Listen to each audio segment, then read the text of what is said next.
কাক সঙ্গী হারালে দ্বিতীয়বার জোড়া বাঁধে না কেন জানেন?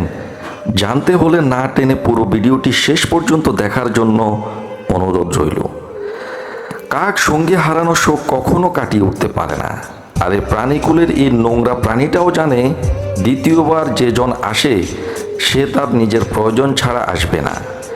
দ্বিতীয়বার কেউ আসলে সব ঠিক থাকলেও ভালোবাসায় দায়িত্ববোধ থাকে না। অথচ আমরা বোকা মানুষগুলো একজনের থেকে বিমুখ হয়ে আবার অন্যজনের কাছে সুখ খুঁজে বেড়ায়। কিন্তু প্রায় সময় দ্বিতীয় মানুষটিও ভুল হয়। তাই দ্বিতীয়বার কাউকে আপনার জীবনে প্রবেশ করানোর আগে ভেবে নেবেন সে মানুষটার আপনি প্রিয়জন নাকি অবসরের প্রয়োজন।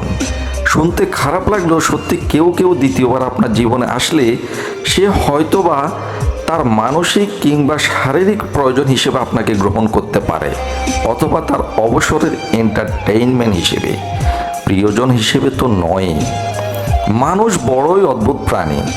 আমরা ভালোবাসার তৃষ্ণার খোঁজে গভীর জলে ঝাঁপ দেই, আর সেই জলের গভীরতায় ডুবে মরে যায়। প্রয়োজনে কত মানুষ যাবে আসবে আপনার জীবনে, কিন্তু দিন শেষে কমিটমেন্ট সম্পর্কের গুরুত্ব টিকে মার্ক দিয়ে কপালে লাল ক্ষতের মতো টিকে থাকবে।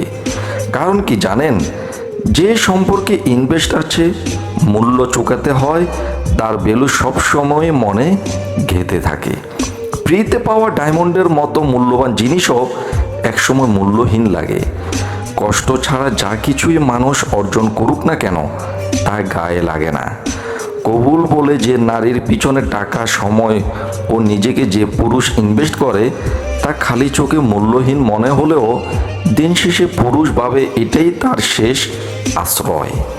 এই যে সত্যিটা নারীরা জানে কিন্তু মানতে পারে না, আর যারা মানতে পারে না তারা দিন শেষে ব্যবহৃত টিস্যুর মতো ডাস্টবিনে পড়ে থাকে।